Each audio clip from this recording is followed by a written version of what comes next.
Yo, what up, everybody? You already know what it is. It's Big Bets brought to you by the executive newsletter. Corey Parson, the fantasy executive, the Italian stallion, Johnny VTV, all decked out. See the flag in the background? That means it's lit. When Johnny goes to the bedroom with the flag in it, oh boy, that's when the good bets come out. Johnny, what up with you? What's up, CP? Friday afternoon. We're talking a little bit of NFL Week 6. It is moving along fast, man. We talked about this yesterday. Yeah, for real. Bro, when next time you blink, you open your December. eyes. Yeah, it's gonna be Thanksgiving. We're gonna be talking about them Thanksgiving Day games. So make it count, man. Make it count. March Madness right around the corner. All right, Johnny. So here we are, Week 6. Done a fairly decent job of getting some people some winners. You know what I'm saying? Shout out to everybody who's supporting. Subscribe, like, tell a friend to tell a friend. Everything here is free. We appreciate the support. Let's hop right into it, Johnny. Let's start in the international series back in London, Tottenham Hotspur Stadium, where a couple of Buffalo Bills went down last weekend. Hopefully that's not the case this weekend. Lamar Jackson and the Baltimore Ravens are 4.5-point favorites versus the Tennessee Titans. Still seeing fours across the board. Well, Circa's going to – no, matter of fact, we're seeing 4.5s across the board, excuse me.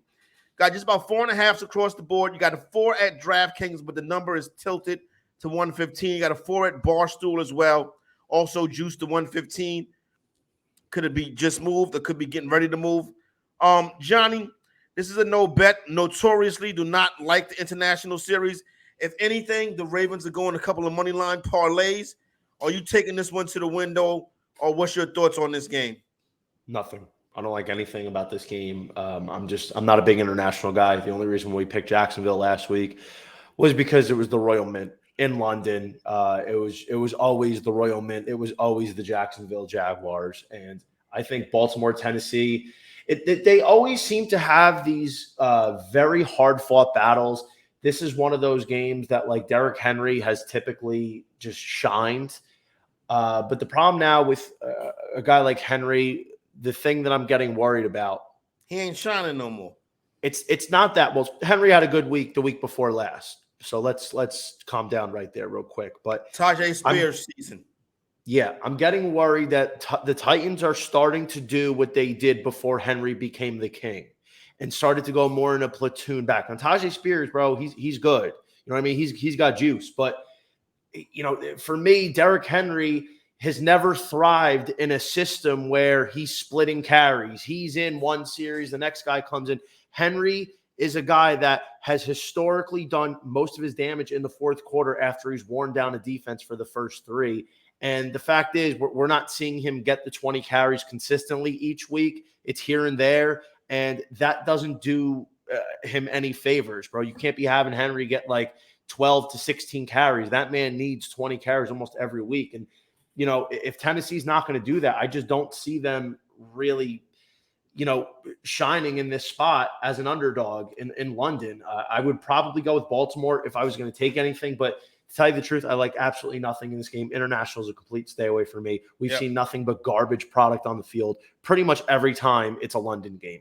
I can probably count on one hand in the 17 years that we've seen London games that the product's actually been good. It's been a good game. It's very few far in between.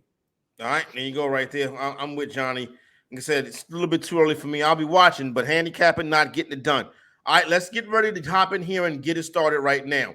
Washington Commanders, Atlanta Falcons. This is going to be a goodie right here down there in the Dome in Atlanta. I know a lot of my DC peoples are going to be in the building for that one right there. Commanders looking to bounce back from an embarrassing showing against the Chicago Bears. They got booed off their home field, Johnny. Not a good thing to get booed off your home field. On the other hand, the Atlanta Falcons coming up with a clutch victory last weekend. Desmond Ridder looked competent. Kyle Pitts, Drake London got involved. Obviously, Bijan is the man. All right, Johnny, you go ahead and take the first crack at this one. And your Atlanta Falcons laying, I'm seeing basically 2.5s across the board. Nobody looks like they're getting ready to tilt. As a matter of fact, you see where Barstool is juiced to -115 on the Falcons side. And DraftKings got a little bit of juice to -112 on the Falcons side. For me, I think it's Atlanta. The thing with Atlanta is they're pretty much only bettable at home right now. Desmond Ridder, we've referenced this.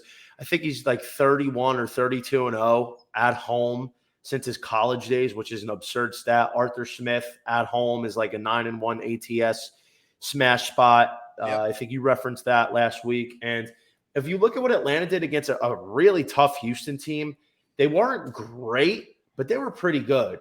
CJ Stroud was solid, but he didn't do anything special. 20 of 35 for 249 in the score. And Atlanta's defense has really played well, man. This is probably the best I've seen Atlanta's defense play since 2016 when they went to the Super Bowl. Defense Jesse Bates has been legit for this year for the Falcons. I will admit that. Bates has been a huge reason why. It's a huge addition coming over from Cincinnati. They held Damian Pierce in check to only 3.3 yards per carry. None of the receivers got loose. Tank Dell was the high yards guy out of the receiving corps, 57. Dalton Schultz got loose for 65 and a tutty. But to be honest, I think Atlanta is going to slow down this Washington offense that does have capable receivers like a Terry McLaurin, but I expect AJ Terrell to be on him a lot. I do believe Atlanta ekes this game out like they have most of their home games. Field goal game at the end, again, just like last week. I'm going to see Young Hoku bang one through, maybe as time expires. Even though Washington is on a long week here, I don't love what their defense is doing. It's taken a step back a little bit, and Desmond Ridder had a great game last week against, honestly, a Texans defense that's not terrible. So I just don't know if they're going to be able to contain him. Justin Fields went wild against this team from the pocket too. So it doesn't even necessarily mean he was lighting them up with his legs. It was a lot of passing. So I think Desmond Ridder could find some success. Bijan Robinson's going to do his thing. And let's look for Atlanta to bring this one home with the win and cover. All right, I'm on the opposite side of Johnny on this one. I'm going to take the 2.5 with the Commanders and sprinkle the money line. Ron Rivera, nothing spectacular, 4-2 ATS, his last 6 on the road. But really, I think the trend is developing where Washington is going to be a better road team than a home team this year. So really trying to fade the public and get in front of that. Everything Johnny said is absolutely correct as well. I'm just going to be on the opposite side of this one, and I'm going to take the Washington Commanders in a bounce-back spot. All right, let's go. Vikings, Bears. You know how they always say when these two teams play, for the 537th time the Vikings and Bears play, I don't think it's ever been intriguing to me. Not one of those 537 times. Right now, we're looking at a spot where Minnesota is laying 3 across the board. You know the big story, no Justin Jefferson this week, or no Justin Jefferson for the next month. See how long that's actually going to last. Jordan Addison also banged up. Make sure you check your injury report about Jordan Addison. But Vikings, Bears, division rivals, throw away the records. This one's in Chicago. Johnny V, too nasty of a game for me. Don't like either side. I'm leaving it alone. I'm actually going to say the opposite. I think this is not as bad of a game as it first looks at appearance. I think Chicago is live in this one. My look ahead a few weeks ago was like, okay, maybe this is a week where I use the Vikings in a survivor pool against Chicago. They're a bad team, but Justin Fields has played really, really well the last 2 weeks. He's got 8 passing touchdowns. This guy looks like the guy that I was speaking about when he was struggling. This is the capability of him. And DJ Moore has gone absolutely nuclear, finally setting his foothold as a true wide receiver 1 in the NFL. I mean, we saw it in Carolina a little bit, but right now he's taking a step further than what we saw at his peak as a Panther. At home, getting 3 in a divisional game, dude. Like Minnesota, no Justin Jefferson. Jordan Addison's banged up. Their defense isn't anything spectacular. The running game isn't spectacular. Chicago is starting to find a little bit of a groove here. And I feel like Minnesota on the road against a division rival that's kind of being counted out, to me, they don't really have any business laying a field goal against basically anybody other than the Denver Broncos at the moment. And Justin Fields, dude, he's a guy that I'm really counting on here. And I don't care that Deontay Foreman's probably going to be getting most of the carries. We're just dealing with a Bears team that finally is starting to play kind of like the Arizona Cardinals were for the first month or so, playing with a lot of heart, a lot of fire. And, I think they not only cover this, but they win. And it's going in a circa million entry of mine this week. All right, there you go right there, Johnny. Standing on that one, 10 toes down, putting it in one of his circa millionth entries, That means he likes it a lot for those of you who are not familiar with that. All right, let's for the first time go to the Odds Jam live screen and let's talk about this game that's going to be played in Cincinnati this weekend between the Bengals and the Seattle Seahawks.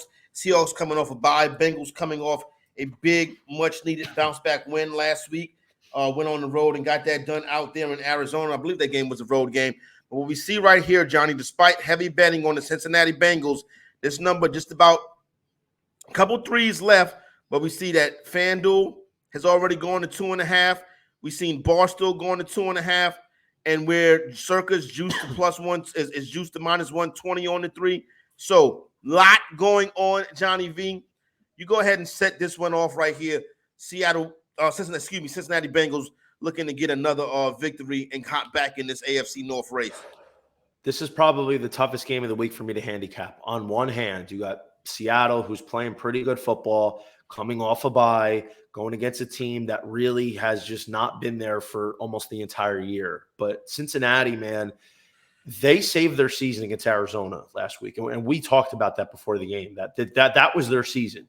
Now, Cincinnati finally found a groove. They found the magic formula, which I think is pretty common sense. Throw the ball to Jamar Chase 20 times. And I think I also said that, and that's what happened. And look at the results. Jamar Chase not only got it done for his team, but he catapulted himself right back into the conversation for Offensive Player of the Year, that a couple more big games will really solidify his status as one of the front runners. So I think I'm going to go with Cincinnati here. I do get a little worried that, is this a classic letdown spot? They just are coming off a huge win. Maybe they're feeling themselves a little bit. They're getting a team that they can move the ball against. Do they regress back to the mean, or do they push forward and start making that run back into the AFC playoff picture? That's the only thing that really scares me. But I'm going to go with my Super Bowl pick, the Cincinnati Bengals, to stay hot, win, and cover at home against a Seattle Seahawks team that I think this is going to be a tough game right down to the wire. I could see this one being like a 55, 60-point total at the end of the day. A lot of points scored. Jamar Chase is going to do his thing. We saw some bulletin board material from Papa DK Metcalf a few days ago where he said the rookie Devon Witherspoon is going to lock up Jamar Chase. So, in which reply, Chase retweeted it, and that's it. So, give me Cincinnati at home.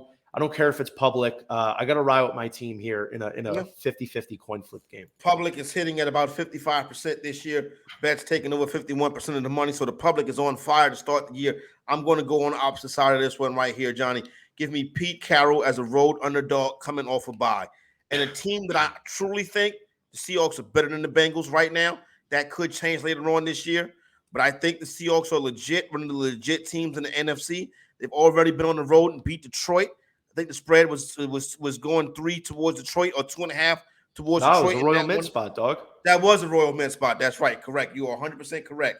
They did that Royal Mint spot, got that done.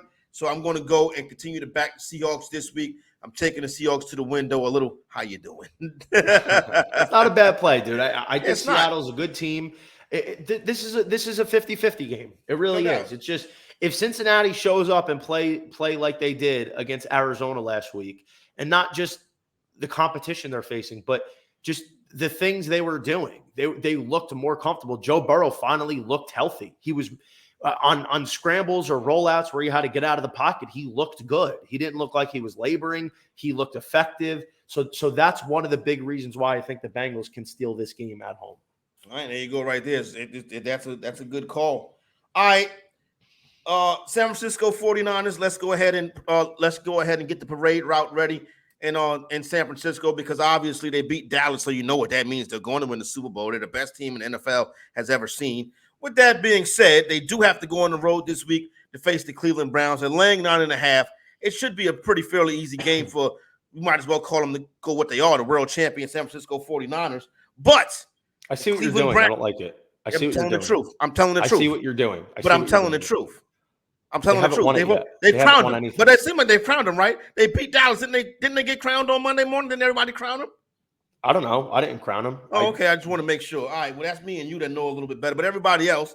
But, Johnny, Deshaun Watson, is on vacation. Did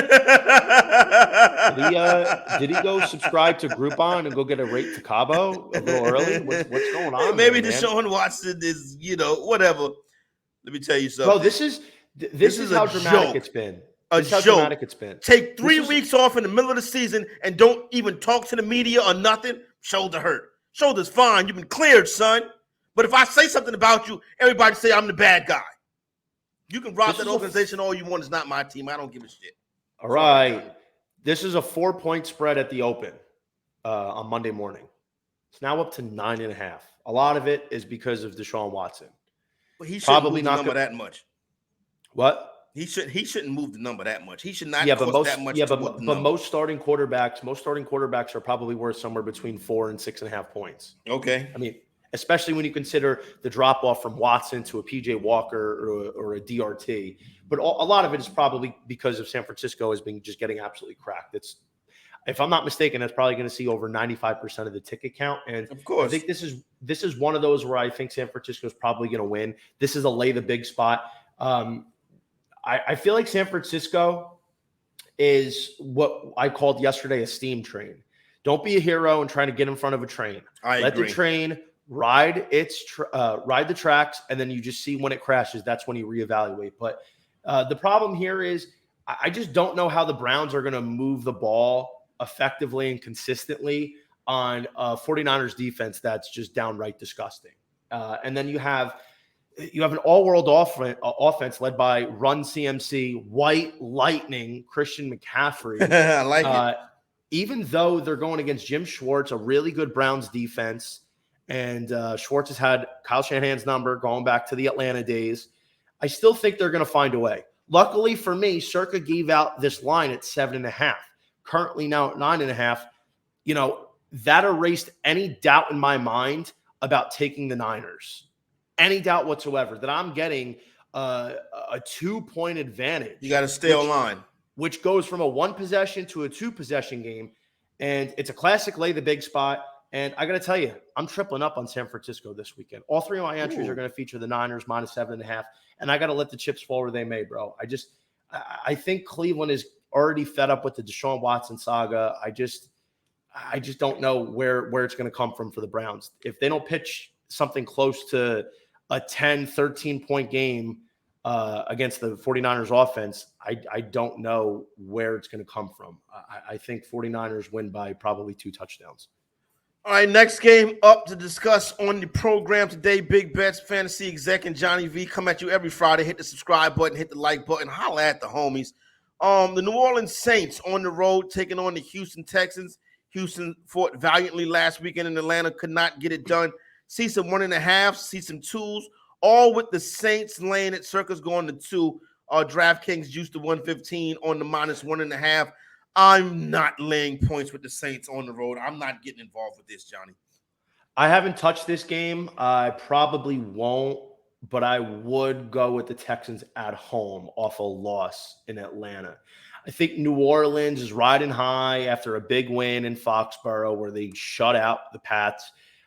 This is a classic letdown spot for New Orleans. I haven't seen enough road games, also back-to-back road games. Yeah, I haven't seen enough from them to feel confident. They got smacked at home by the Tampa Bay Buccaneers. Alvin Kamara looks good upon his return. I don't know if it's going to be enough, Core. I think CJ Stroud, he's been balling, dude. He looks unreal, bro. He looks like the class of 2023 in the rookie quarterback situation. Obviously, Anthony Richardson's been hurt, so it's hard to really give a fair comparison. But love what I'm seeing from CJ Stroud. I feel like this is a Texans money line spot at home because they have enough weapons to get after a New Orleans Saints defense that's not the same that we've seen in years past. The pass rush is still good, but I think Stroud and company find a way to eke out a close win at home.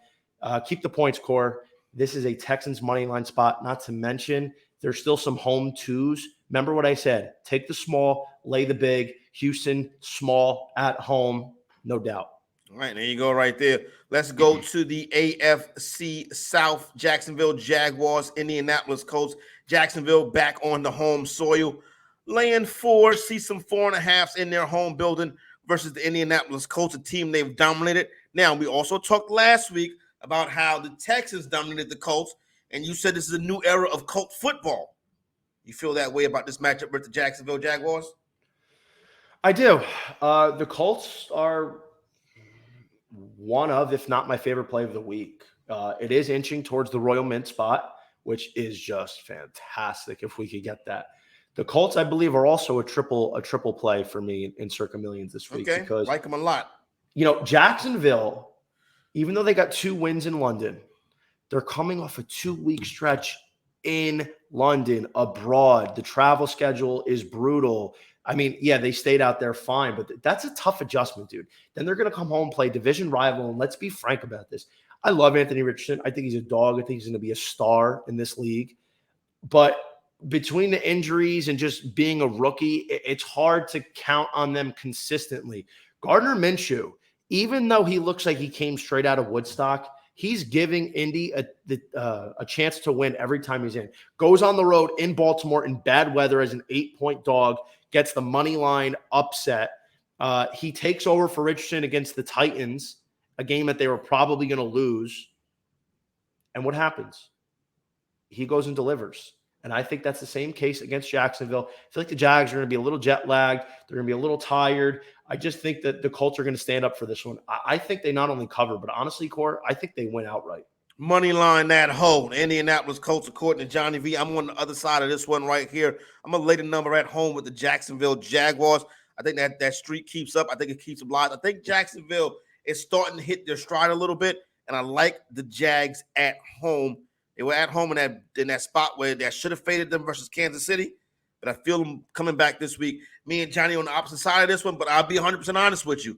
I don't think Johnny's a bad play. What he's talking about is a bad play at all. So it's just one of those ones where we're on the opposite side, correct? So let me ask you a question. If this game closes at 5, how you feeling? I'm going. You're going the opposite way? I'm going the opposite way. I'm going to hop on. We're getting them outside of a spot. field goal too. So I mean, even though it's not currently a Royal Mint spot, this is still a good play because they're outside of a field goal. They're laying 4.5, and it's not the dreaded 3.5 that a lot of people would be jumping on Indy for. In that case, I would lay Jacksonville, but not today. All right. Are we going to do to take the small, lay the big? Carolina Panthers on the road this weekend, going down to Miami to face the Dolphins. Number all the way up to 14. As a matter of fact, right now 14 is painted across the board. You know the drill. Carolina can't score. Miami can score 70. Yeah, agreed. But, Miami's going to be missing Jeff Wilson. Obviously, they're already missing Devin Akane. Wait a minute. Jeff Wilson missing? He's not going to play either? He's not going to play. Their center's not going to play. Carolina does have some dogs up front. They can get after the passer. To me, though, it's not going to be enough for me to dissuade a Miami play, lay the big. They've been really good at laying the point spreads. I do think, if I'm being honest, Carolina, one of these days, they're going to stand up and play tough. I agree. I thought it was going to be last week, and I still thought that they were in position to at least keep that game close instead of a couple of really bad coaching calls and a couple of weird turnovers. Miami's got a really bad defense. Detroit's defense is much better than what Miami's going to be putting out there. So to tell you the truth, dude, Carolina, I'm picking Miami to win and cover, but I'm just saying Carolina at some point, Bryce Young is going to have a really good game. They're going to put it all together and they're going to fight tooth and nail. And it might be Sunday. I'm waiting on the Panthers, who are 0-5, to rally, put a really good effort out there on the field and keep it close, because what we're looking at right now is the Panthers, as one of the worst teams in football, still have some talent. Not bad. And yeah, Miles Sanders is probably going to be out in this game. It's a great spot for Chuba Hubbard. Adam Thielen is just balling out in his second life in Carolina. I'm waiting to see when the Panthers show up and rally. But if Miami doesn't cover, they might as well lose. I got Miami in 2 entries this week, and if they're not going to cover that 14 for me, I want to see them lose outright. So everybody in Survivor that picked them, done. Where you at on Survivor this week? I'll tell you when we get there. All right, bet. That's perfect. I just wanted to make sure that we didn't get past it already, or you would have mentioned it. But no, tell us when you get there, and I have no problem with that. All right, up next on the board, we get to the 4 p.m. Eastern time starts a rematch of a wild game last year, a wild loss that kind of started this downtrend for what has become the modern-day New England Patriots.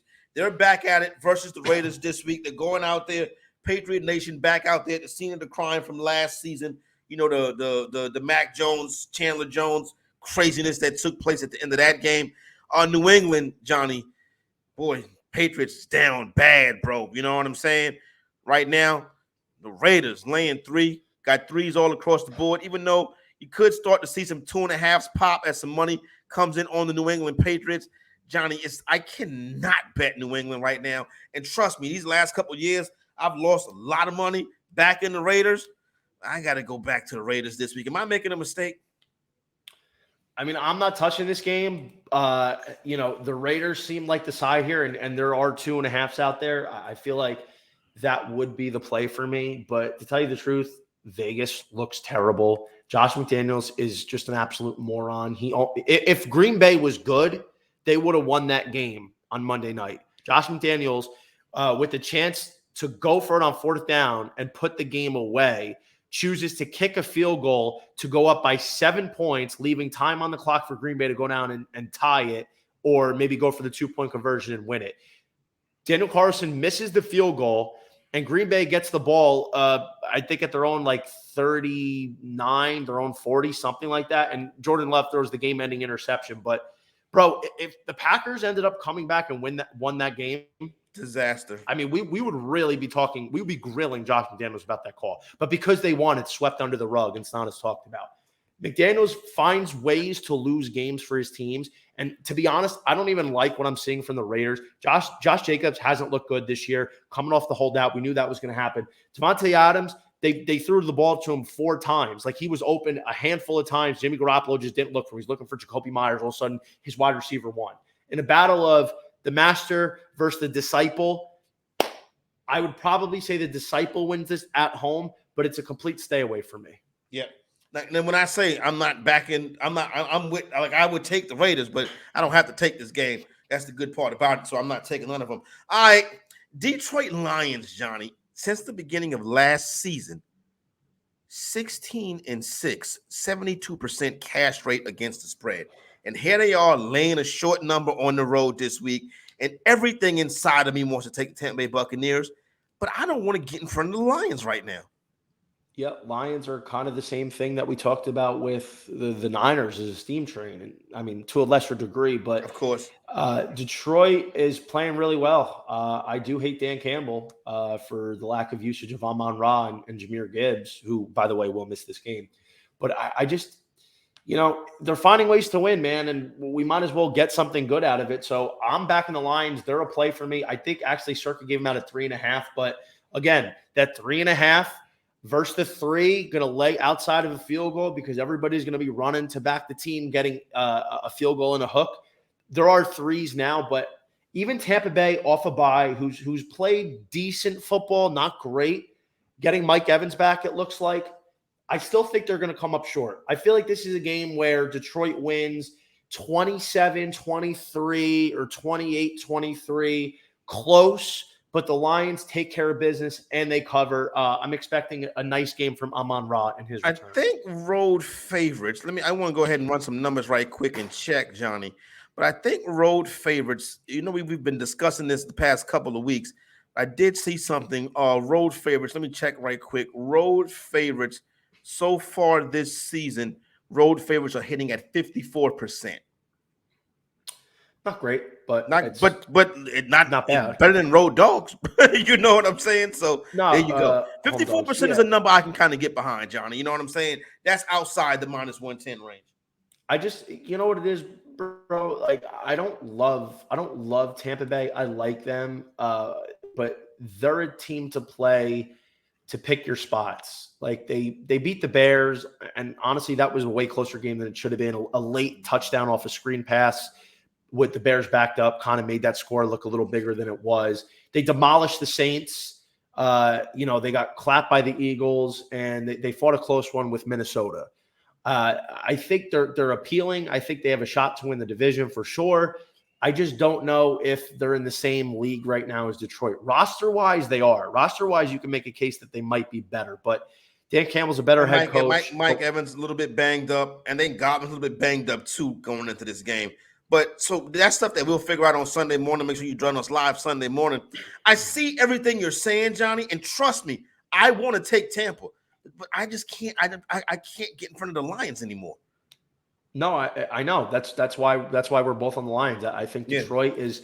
It's almost a set it and forget it at this point. And to be fair, a lot of their covers in the last couple of years have come as underdogs. Exactly, but now they're starting to cover as favorites too. Yeah, exactly. Yeah. I think Detroit, the way they're humming right now is it's like you said, bro. You can't get in front of a train, dude, and that's what the Lions are at the moment. All right, I'll tell you who's not a train. The Arizona Cardinals, even though they have been playing better than we thought they would so far this season, they're on the road this week versus the Rams. The Rams laying 7. And I saw this number. I'm like, why are the Rams laying 7? I'm like, boy, I couldn't get behind that. But, the Rams have had success versus the Cardinals. Rams laying 7 at home. Your boy Cup Daddy already starting to rock and roll. And we seeing him dominating targets right out the gate. I believe he caught 4 targets on the first drive of the year, or the first his first drive of the year.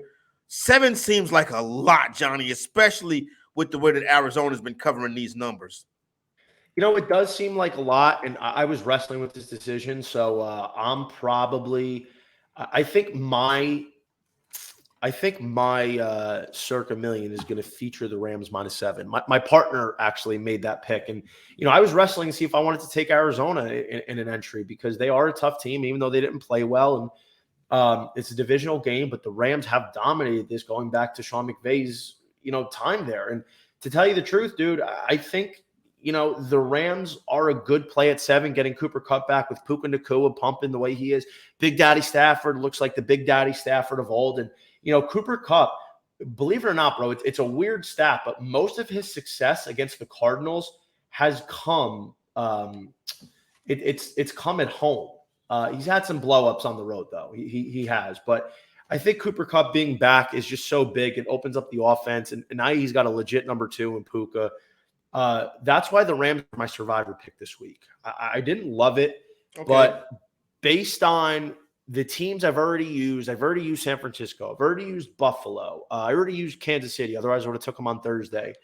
And I used Miami already. So to me, this is one where I just kind of got to hold my nose and go for it, even as 7-point favorites.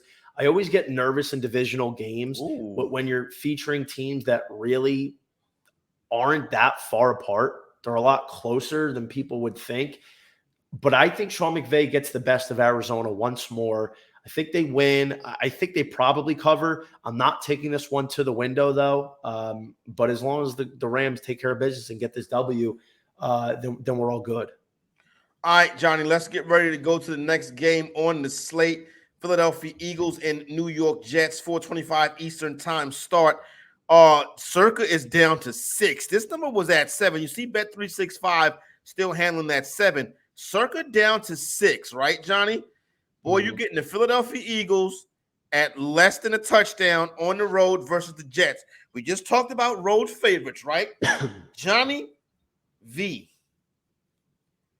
Taking it to the window. Give me the points with the New York Jets. Eagles win the game, but give me the points with the New York Jets. It's interesting that you would say that. Originally, I had nothing to do with this game because I don't think the Jets are going to win. But I don't love what I'm seeing from Philadelphia all year. They're playing way closer games than they should be. Their offense has scored and they've moved the ball, but they haven't been that efficient. There's too many turnovers from Jalen Hurts, too many stalled drives. I mean, just because how good they are, it hasn't really come back to bite them yet. But against a really good Jets defense, I think New York can hold them in check a little bit, maybe keep them under 24 points. And if that's the case, I do think the Jets can cover. Circa, my partner, along with the Rams, he's taking the Jets +7. So I'm going to ride with him on that one. I feel like Zach Wilson's played a lot better. The Philly defense has been a disappointment. And, they're going to be without stud rookie Jalen Carter. They're going to be without Fletcher Cox, I believe, 2 key members of the defensive line. And I think Zach Wilson, if he keeps playing the way he has been, Breece Hall keeps doing his thing, New York's going to give them a run for their money, bro. I think I could see Philadelphia winning this game maybe 23-17, 23-20. It's going to be another close one for Philly. I think they It's eke out probably the a dub. 4 or 5 point Philadelphia win, 28-23, something in that range right there. That's how I would handicap the game. But no, I think, listen, Zach, back foot down, ball comes out. There you go, son. And I'm not even the quarterback coach, and I can tell you that. And Darius Slay hasn't done anything special, bro. Darius Slay's been having a down year, and I think Garrett Wilson, if Wilson fire keeps up pumping, Garrett Wilson, I think even Garrett Wilson can put up some points, and he's a full go on your fantasy team, and I think he has himself a pretty solid game. All right, Johnny, let's get ready to close down the shop. New York Giants, Buffalo Bills, New York battle. The Bills later big. Buffalo Bills laying 14 in this one. Daniel Jones likely out. Not sure what the latest on Saquon Barkley is. We'll get that news to you on Sunday morning, but it ain't going to be too much anything with him either. I mean, the Giants have played well defensively. Maybe I can see a potential letdown spot. We've talked about primetime games. That game almost pushed last night, depending on where you got that number at. I can see this game doing something like pushing. Because I can see Buffalo getting a big enough lead and saying, you know what, let's just go ahead, take the gas off. Maybe you lay the Bills in the first half. You see how that worked last week with Miami. But that was terrible. That was terrible. Yeah. Obviously, no play for me in this one, Johnny, but I can't touch this. But if anything, at the Buffalo Bills, I'm not going nowhere near the New York Giants. I'm laying the big, bro. Listen to the Giants. Yep. Lost 40-0 against Dallas. Dallas and Buffalo on par is like similar teams. Obviously, Josh Allen's way better than Dak, but roster-wise, they're better on par, than Dak. Way better is a stretch, but he's better. 49ers lost by 18. Again, Bills, 49ers roster, on par. They're in when the they same step league. up in competition, it gets ugly. Right. Seattle Seahawks on Monday night lost 24-3. Yep. I mean, Seattle's not that top tier, but they're a contender. They're in the contender tier. They're not in the championship tier. And then Miami, they lose by 15. Miami's is probably in the upper echelon tier, the top tier. I mean, they're going to face another team that's in a top tier. And the only win they have is a miracle comeback, which Arizona took their foot off the gas. They should be 0-5, dude. They were getting blown out 20-0 at halftime from the Arizona Cardinals. And the Cardinals, a young team, first-year head coach, little inexperienced, took their foot off the gas, should have closed that game out. It should have honestly been a blowout. So I've seen nothing from the Giants to exude confidence. And, even though it's a Brian Daboll revenge game, Tyrod Taylor's going to start. Darren Jones is out. That's a revenge game for him. I just don't think it's going to matter. Tyrod Taylor's not going to make it to the end of the game. Andrew Thomas is out again. We don't know what Saquon Barkley. I think Buffalo wins big, dude. 15.5 is not high enough. I think Buffalo wins by 3 touchdowns. They've shown that they're able to put away teams. They blew out Miami at home. They blew out the Raiders at home. They went into Washington and blew them out. So I think Buffalo, man, since that week 1 loss against the Jets, have played a lot better. Obviously, there was an overseas game last week against Jacksonville. Got the injuries on defense now, but the Giants can't take advantage of it, though. Exactly. That's the whole thing. So I think Buffalo, this is a classic lay the big spot. It's just fade the Giants until further notice, bro. It's going to be an ugly year for them. Just fade the Giants until further notice. I'm so glad that those words came out of your mouth and not mine, because I would look like a homer and a hater. But you heard what Johnny said. It's fade the Giants until otherwise noticed. And he's right there in New Jersey. There you go, right there. All right, Johnny VTV, good work as always. Everybody will see you back here bright and early Sunday morning. Get your latest news, updates, and information. Hit the subscribe button. Hit the like button. Holla at your boys. Johnny VTV, take us home. All right, brother. Let's have a great week. We'll see you Sunday morning, getting ready for some picks, and we'll be dishing out some player props or some good tutty props. Feel like, I want to tease you a little bit and not give you anything, but it's going to be a good one, baby. Make sure you set your alarms. We got another 9:30 overseas game that I'm getting absolutely sick of. I'm starting to get more sick of the international games than I am Giants being on primetime every week when they just don't deserve it. But that's what it is. Set your alarms early for Sunday morning.